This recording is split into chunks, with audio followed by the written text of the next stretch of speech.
Hello guys, welcome to my channel. एक बार फिर से स्वागत है आप सबका हमारे नए लेक्चर में। गाइस, लास्ट लेक्चर में हम लोगों ने पढ़ा था what is monopoly market and its features. आज के लेक्चर में गाइस हम लोग पढ़ने वाले हैं थर्ड फॉर्म्स ऑफ मार्केट, जिसका नाम है monopolistic competition market and its features.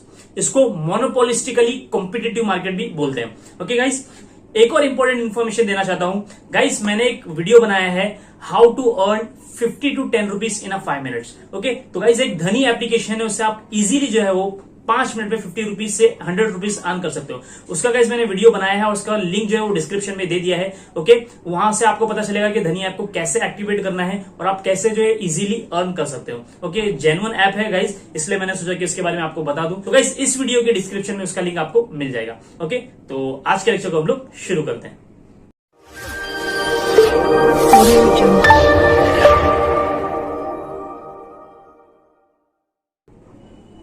Okay guys, आप देख सकते हो स्क्रीन पर, ये रहा हमारा मोनोपोलिस्टिक कंपटीशन। ओके, तो गाइस मीनिंग पढ़ने से पहले मैं आपको थोड़ा सा इसके बारे में बता दूं कि मोनोपोलिस्टिक कंपटीशन मार्केट ये कैसे होती है। गाइस हम लोगों ने पढ़ा था परफेक्ट कंपटीशन मार्केट और हम लोगों ने पढ़ा है मोनोपोली मार्केट। तो ये जो गाइस मार्केट है मोनोपोलिस्टिक कंपटीशन, वो दोनों का कॉम्बिनेशन है। जी हां, इसमें कुछ फीचर्स हमको देखने मिलते हैं परफेक्ट कंपटीशन के, कुछ फीचर्स देखने मिलते हैं मोनोपोली मार्केट के। तो गाइस हम लोगों ने पढ़ा था परफेक्ट कंपटीशन में कि ये ऐसी मार्केट होती है जहां पे लार्ज नंबर ऑफ सेलर्स होते हैं, यानी कि सेलर जो है उस मार्केट में बहुत ज्यादा होते हैं। और गाइस हम लोग ने मोनोपोली में पढ़ा था कि वहां पे सेलर एक होता है और उसके पास ये पावर होता है कि वो प्रोडक्ट का जो है प्राइस को खुद से डिसाइड करता है।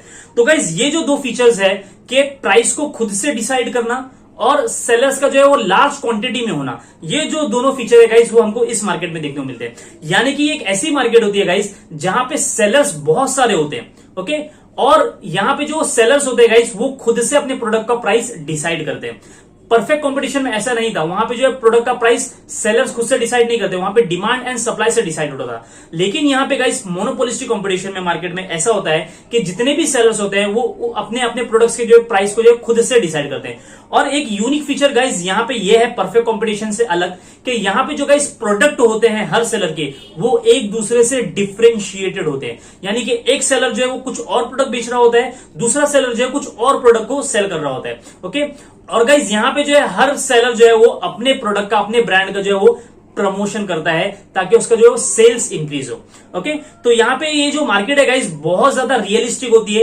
अभी तक जो हम लोग ने पढ़ा परफेक्ट कंपटीशन, मोनोपोली, हमको रियल लाइफ में एज इट इज वैसा देखने को नहीं मिलता। कुछ हद तक गाइस हम लोग परफेक्ट कंपटीशन और मोनोपोली मार्केट को देख सकते हैं, लेकिन आज जो हम लोग पढ़ने वाले हैं मोनोपोलिस्टिक कंपटीशन, गाइस ये रियल लाइफ में प्रेजेंट है। हम लोग जो मार्केट देखते हैं हमारे बाजार में, जो देखते हैं हम लोग मार्केट में जो देखते हैं गाइस, वो यही मार्केट होती है मोनोपोलिस्टिक कंपटीशन। क्योंकि हर सेलर गाइस वहां पे जो है वो अलग अलग डिफरेंट प्रोडक्ट बेचता है और हर प्रोडक्ट के जो है प्राइस जो है वो डिफरेंट होते हैं। ओके, अभी हम लोग पढ़ते हैं, मीनिंग पढ़ते हैं। Monopolistic competition market is very realistic in nature. यहां पे वही बता दिया मीनिंग में कि ये जो मार्केट है गाइस बहुत ज्यादा वो है रियलिस्टिक है। Okay, in this market there are some features of perfect competition and some features of monopoly acting together. यहां पे वही बताया गया कि इसमें सम फीचर हमको मिलते हैं मोनोपोली मार्केट के, कुछ फीचर्स हम लोग को देखने को मिलते हैं परफेक्ट कंपटीशन मार्केट के। अभी हम लोग देखेंगे कौन कौन से फीचर्स होते हैं वो। डेफिनेशन पढ़ते हैं गाइस। डेफिनेशन दिया गया है चैम्बरलिन के द्वारा। तो ये याद रखना है गाइस कि मोनोपोलिस्टिक कंपटीशन का जो डेफिनेशन दिया है वो चैम्बरलिन ने दिया है। कभी कभी मैच द फॉलोइंग में पूछता है कि चैम्बरलिन एक कॉलम में लिखा होता है और एक कॉलम में मोनोपोलिस्टिक कंपटीशन लिखा होता है। तो आपको समझना है कि ये जो डेफिनेशन की बात कर रहा है यहाँ पे कि किसने डेफिनेशन दिया है मोनोपोलिस्टिक कंपटीशन का, तो मैच करना है हमको चैम्बरलिन से।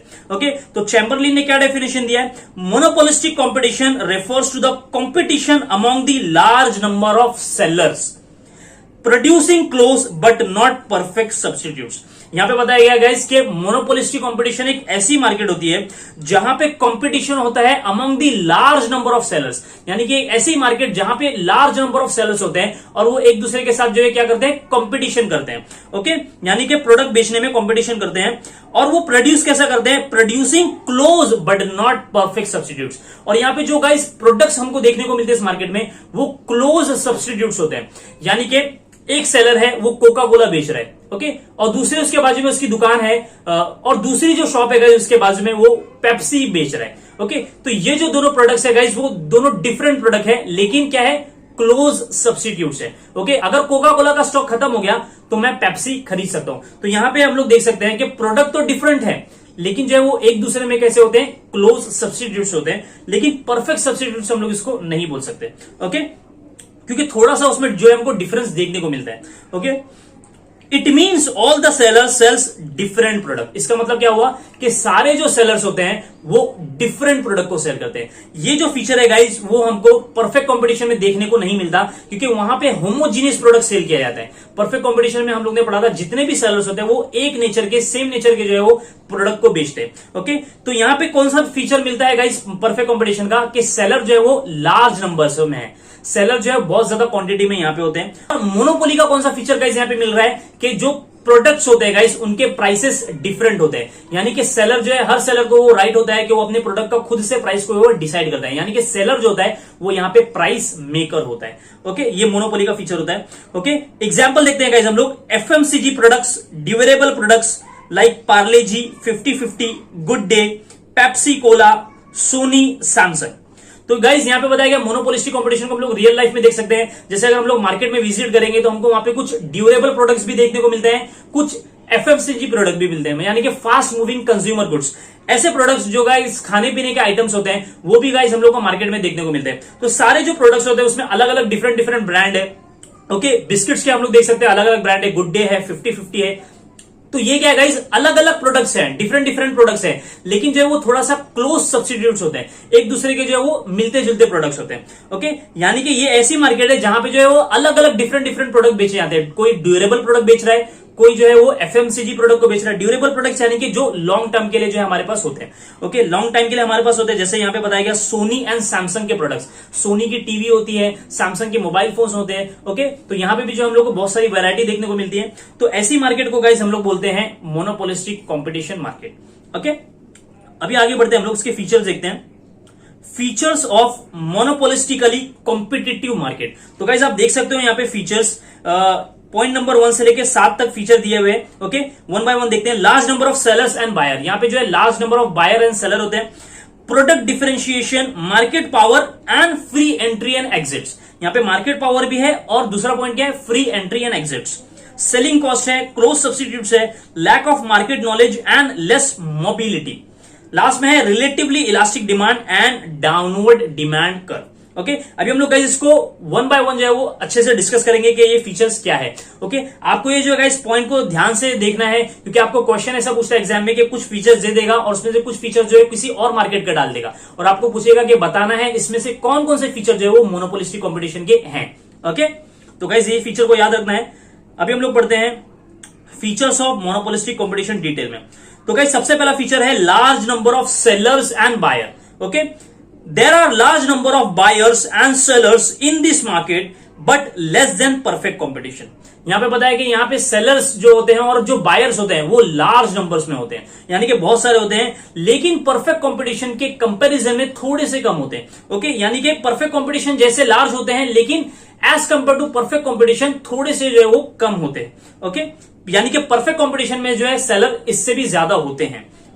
The firms are small relative to the total market। और ये गाइस याद रखना है कि अभी एक मार्केट है मोनोपोलिस्टिक कंपटीशन, उसमें एक छोटी छोटी शॉप्स है, छोटी छोटी फर्म्स है, तो वो फर्म जो है वो टोटल मार्केट के कंपैरिजन में जो है वो स्मॉल होती है, छोटी होती है। जाहिर सी बात है, अब एक बहुत बड़ी मार्केट है, वहां पे 100 सेलर्स है, 100 अलग अलग फर्म्स है, तो एक जो अकेला सेलर है वो टोटल मार्केट के कंपैरिजन में स्मॉल है या नहीं? जी हाँ, बिल्कुल स्मॉल है। तो यहां पे वही बताया गया कि जो फर्म होती है, सिंगल जो शॉप होती है, the firms are small relative to the total market. Total market के कंपैरिजन में एक अकेला सेलर, एक अकेला शॉप वाला जो है वो क्या होता है, स्मॉल होता है। गाइस ये एज इट इज जो है वो अभी 2020 के पेपर में जो है, यूजीसी नेट के पेपर में पूछा गया कि ये फीचर है या नहीं मोनोपोलिस्टिक कंपटीशन का, कि जो फर्म्स होती है वो स्मॉल होती है टोटल मार्केट के कंपैरिजन में।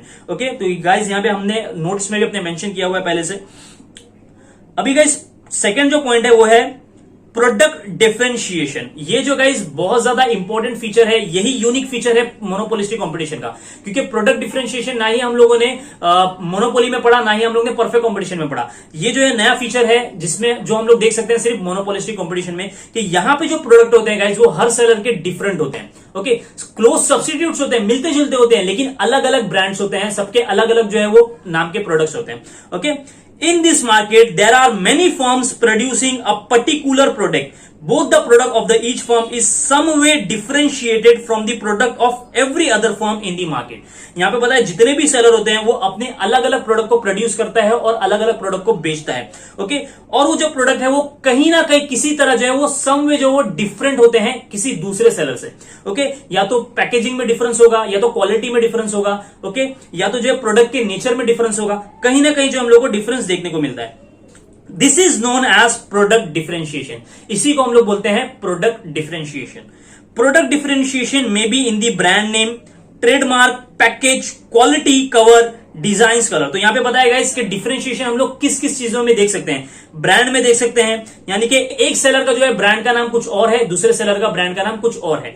ओके, ट्रेडमार्क देख सकते हैं हम लोग, मार्क देख सकते हैं प्रोडक्ट पे, पैकेजिंग पे देख सकते हैं, क्वालिटी देख सकते हैं प्रोडक्ट की, देन उसके हमने कवर देख सकते हैं, डिजाइन देख सकते हैं, कलर देख सकते हैं। यानी कि अभी सपोज के एक बिस्किट है, ओके, एक 50-50 बिस्किट है और एक गुड डे बिस्किट है, दोनों अलग अलग कंपनी है। ओके, तो यहां पे हम लोग देख सकते हैं कि पैकेजिंग में डिफरेंस है, ओके, ब्रांड में डिफरेंस है, ओके, क्वालिटी में डिफरेंस है, टेस्ट में डिफरेंस है, तो कहीं ना कहीं जो है प्रोडक्ट्स में हम लोग को डिफरेंट देखने को मिलता है। ओके, अभी गाइस थर्ड जो पॉइंट है वो है market power and free entry and exits. ये गाइस दो अलग अलग पॉइंट करके आप लिख सकते हो कि मार्केट पावर का एक अलग से पॉइंट बना सकते हो, फ्री एंट्री एंड एग्जिट का भी अलग से बना सकते हो, स्पेशली 12th वाले के लिए कह रहा हूं मैं। ओके, तो गाइस मार्केट पावर का मतलब क्या है कि बेसिकली इसका मतलब ये है कि ये मार्केट में जो सेलर्स होते हैं उनके पास में मोनोपोली पावर है। ओके, यहां पे मोनोपोली का फीचर आ गया कि वो जो खुद से प्रोडक्ट के प्राइस को डिसाइड कर सकते हैं, क्योंकि उनके प्रोडक्ट जो है वो अलग है दूसरे सेलर से। Okay, since each sellers are selling different products, क्योंकि हर सेलर जो है वो डिफरेंट डिफरेंट प्रोडक्ट बेच रहा है, they enjoy some monopoly power in the market due to their different brand, therefore they are the price maker of their product. यहां पे बताया कि अलग अलग जो सेलर है वो अपने खुद के अलग अलग प्रोडक्ट को बेच रहे हैं, तो यहां पे उनके पास मोनोपोली पावर है, मार्केट पावर है कि वो अपने प्रोडक्ट के लिए जो है खुद से प्राइस को सेट कर सकते हैं, इसलिए उनको कहा जाता है प्राइस मेकर। तो गाइस ये याद रखना है कि मोनोपोलिस्टिक कंपटीशन में जो सेलर्स होते हैं वो प्राइस मेकर होते हैं, यानी कि वो खुद से प्राइस को जो है वो डिसाइड करते हैं। Okay, there is a freedom of entry and exit from the market, और ये भी इंपॉर्टेंट फीचर है गाइस कि इस मार्केट में कोई भी सेलर जो है, नया सेलर जो है वो एंट्री कर सकता है, और जो पुराने सेलर्स हैं उनको ऐसा लगता है कि मार्केट में जो है उनको लॉस हो रहा है, तो उस मार्केट से वो जो है वो एग्जिट भी कर सकते हैं। यानी कि यहाँ पे फ्रीडम है, जो सेलर जो आना चाहते हैं वो यहाँ पे आ सकते हैं, और जिन सेलर को जो है वो मार्केट छोड़ के जाना है वो जा सकते हैं। ये फीचर हम लोग ने पढ़ा था परफेक्ट कंपटीशन में। ओके, मोनोपोली में गाइस ये फीचर नहीं है, मोनोपोली में बैरियर्स होता है एंट्री को लेके। ओके, अभी गाइस फोर्थ जो पॉइंट है वो मोनोपोलिस्टिक कंपटीशन की जान है, यानी कि सेलिंग कॉस्ट जो है गाइस बहुत ज्यादा इंपॉर्टेंट फीचर है मोनोपोलिस्टिक कंपटीशन का, क्योंकि ये एक और यूनिक फीचर है प्रोडक्ट डिफरेंशिएशन के बाद में जो हम लोग को इस मार्केट में देखने को मिलता है। सेलिंग कॉस्ट का मतलब क्या होता है गाइस, एक प्रोडक्ट्स को बेचने के लिए मुझे कुछ प्रमोशन करना पड़ता है, मुझे कुछ एडवर्टाइजिंग करना पड़ता है, तो उस एडवर्टाइजिंग के ऊपर मुझे जो खर्चा होता है, बेचने के लिए जो खर्चा होता है, उस कॉस्ट को बोलते हैं सेलिंग कॉस्ट। यानी कि एडवर्टाइजिंग का खर्चा, अगर मैंने किसी को फ्री सैंपल दे दिया, फ्री गिफ्ट दे दिया अपने प्रमोशन करने के लिए प्रोडक्ट का, तो ये सारा का जो मेरे को खर्चा लगा गाइस, जो कॉस्ट लगा, उसको हम लोग बोलते हैं सेलिंग कॉस्ट। तो यहाँ पे मोनोपोलिस्टिक कंपटीशन में गाइस जो सेलर होते हैं वो लोग सेलिंग कॉस्ट जो है वो बहुत ज्यादा करते हैं अपने प्रोडक्ट को प्रमोट करने के लिए। Firms in monopolistically competitive market promote sales by incurring selling cost. यहां पे वो लोग अपने सेल्स को प्रमोट करते हैं by selling cost. Selling cost includes all types of cost anchored to promote increased sales such as advertising expenses, free gifts, free samples, exhibition, hoarding etcetera. यहां पे बताया गया कि सेलिंग कॉस्ट कौन कौन से हैं, तो सेलिंग कॉस्ट में क्या क्या इंक्लूड है गाइस, याद रखना है कि एडवर्टाइजिंग एक्सपेंसेस होता है, देन फ्री गिफ्ट्स, अगर मैंने किसी को फ्री गिफ्ट्स दे दिया सेलर्स को अपने एडवर्टाइजिंग करने के लिए, तो गाइस फ्री गिफ्ट्स के लिए भी तो मुझे खर्चा लगेगा, प्रोडक्ट मेरे को फ्री में देना पड़ रहा है मुझे, तो मुझे खर्चा तो हुआ प्रोडक्ट का, तो वो कॉस्ट को भी हम लोग गाइस सेलिंग कॉस्ट बोलते हैं। फ्री सैंपल्स हो गया, देन एग्जीबिशन का खर्चा, होर्डिंग का खर्चा, बोर्ड वगैरह का खर्चा, okay, etcetera. Sellers compete each other on the basis of selling cost rather than the price. बहुत ज्यादा इंपॉर्टेंट बात बताई गई गाइस कि यहाँ पे जो सेलर्स होते हैं, बहुत सारे जो सेलर हैं इस मार्केट में, वो एक दूसरे के साथ कंपटीशन कैसे करते हैं, वो एक दूसरे के साथ प्राइस में कंपटीशन नहीं करते कि एक सेलर जो है वो प्राइस को कम कर देगा, दूसरा सेलर जो है प्राइस को बढ़ा देगा, ऐसा कंपटीशन नहीं होता यहाँ पे कंपटीशन होता है एडवर्टाइजिंग के बेसिस पे, सेलिंग कॉस्ट के बेसिस पे। यानी कि एक सेलर क्या करता है, वो कुछ नया एडवर्टाइजमेंट लेकर आता है, कुछ नया जो है होर्डिंग लेकर आता है, तो दूसरा सेलर क्या करता है, वो सोचता है कि मैं उससे अच्छा एडवर्टाइजिंग करूंगा, उससे अच्छा कोई जो है टेक्निक सोचूंगा ताकि जो है मेरा प्रोडक्ट का जो है सेलिंग बढ़ जाए। तो यहाँ पे प्राइस का कंपटीशन नहीं होता, यहाँ पे सेलिंग कॉस्ट का कंपटीशन होता है, यानी कि एडवर्टाइजिंग का कंपटीशन होता है। Hence there is a non price competition. तो गाइस बोल्ड में मैंने यहाँ पे लिखा हुआ है कि यहाँ पे जो है नॉन प्राइस कंपटीशन होता है। तो अगर आपको क्वेश्चन पूछता है एग्जाम में कि मोनोपोलिस्टिक कंपटीशन में कैसा कंपटीशन होता है, तो याद रखना है गाइस नॉन प्राइस कंपटीशन होता है। ओके, यानी कि प्राइस का कंपटीशन नहीं होता। आगे बढ़ते हैं हम लोग। फिफ्थ पॉइंट है गाइस हमारा close substitutes but not perfect. जैसा कि हम लोग ने पहले ही देखा कि ये मार्केट में जो है गाइस हम लोग को सब्स्टिट्यूट्स देखने को मिलते हैं, यानी कि अभी यहाँ पे बहुत सारे सेलर जो है वो डिफरेंट प्रोडक्ट तो बेच रहे हैं, लेकिन वो कहीं ना कहीं जो है वो एक दूसरे से मिलते जुलते होते हैं। जैसे मैंने कोका कोला एंड पेप्सी का एग्जांपल लिया, जैसे हम लोग और देख सकते हैं मोनाको एंड 50-50, ये दोनों जो है वो गाइस थोड़े मिलते जुलते प्रोडक्ट्स होते हैं, लेकिन जो वो परफेक्ट सब्स्टिट्यूट्स नहीं होते। जैसे चाय एंड कॉफी होता है, टी एंड कॉफी, ये दोनों क्या है गाइस सब्स्टिट्यूट्स तो है। अगर हमको चाय नहीं मिल रही है पीने के लिए तो हम लोग कॉफी पी सकते हैं, उसका सब्स्टिट्यूट्स है, लेकिन क्या ये दोनों परफेक्ट सब्स्टिट्यूट्स है? बिल्कुल नहीं। यहां पे जो है टेस्ट में थोड़ा सा डिफरेंस होता है। Okay, even though the products are differentiated they are very close substitutes। यहां पे बताया कि प्रोडक्ट जो है वो डिफरेंशिएटेड है, इस मार्केट में अलग अलग होते हैं, लेकिन फिर भी जो है वो कहीं ना कहीं एक दूसरे से मिलते जुलते होते हैं, क्लोज सब्स्टिट्यूट्स होते हैं। For example Big Cola is a close substitute to Coca Cola. यहां पे बताया कि कोका कोला का जो है वो सब्स्टिट्यूट कौन सा है, बिग कोला है। आप पेप्सी भी बोल सकते हो। However they are not a perfect substitutes, लेकिन जो है वो परफेक्ट सब्स्टिट्यूट्स नहीं है, कहीं ना कहीं जो टेस्ट में हम लोग को डिफरेंस देखने को मिलता ही है। ओके, तो ये याद रखना है गाइस के क्लोज सब्स्टिट्यूट्स होते हैं मोनोपोलिस्टिक कंपटीशन मार्केट में, बट नॉट परफेक्ट। आगे बढ़ते हैं। पॉइंट नंबर 6 है हमारा the lack of market knowledge and less mobility. यहां पे बताया गया गाइस कि जो सेलर्स एंड बायर्स होते हैं उनको मार्केट की परफेक्ट नॉलेज नहीं होती। ओके, और यहां पे मोबिलिटी भी जो है वो लेस होती है, यानी कि हमारा फैक्टर्स ऑफ प्रोडक्शन जो है लैंड, लेबर, कैपिटल, उसको जो है गाइस हम लोग एक जगह से दूसरी जगह पे जो है इजीली लेके जा नहीं सकते। ओके, पढ़ते हैं। Buyer and sellers do not have a perfect knowledge of the market condition, therefore customer buy low quality products at higher price. यहां पे क्या होता है गाइस के ये मार्केट ऐसी है जहां पे लार्ज नंबर ऑफ सेलर्स हैं। ओके, और सभी जो है गाइस वो डिफरेंशिएटेड प्रोडक्ट बेच रहे हैं, लेकिन वो एक दूसरे से मिलते जुलते भी हैं, सब्स्टिट्यूट्स भी होते हैं। तो गाइस कभी क्या होता है, एक कस्टमर क्या होता है, एक शॉप में चले जाता है और वहां पे जो है वो उस चीज को महंगे में खरीद के लेके आता है, हाई प्राइस में खरीद के लेके आता है। बाद में उसको पता चलता है कि दूसरी शॉप वाला जो है सिमिलर प्रोडक्ट्स को जो है वो सस्ते में बेच रहे हैं। तो ऐसा क्यों हुआ? क्योंकि बायर को जो है वो मार्केट की परफेक्ट नॉलेज नहीं थी। क्यों नॉलेज नहीं थी? क्योंकि यहाँ पे जो है सेलर जो है बहुत सारे हैं, मार्केट बहुत बड़ी है, सेलर बहुत सारे हैं, तो हमको जो है पूरे मार्केट की कंप्लीट नॉलेज होना जो है वो इम्पॉसिबल होता है थोड़ा सा। ओके, तो यहां पे वही बताया गया कि कस्टमर क्या करता है, लो क्वालिटी के प्रोडक्ट्स को हायर प्राइस में खरीद के लेके आता है due to the lack of knowledge.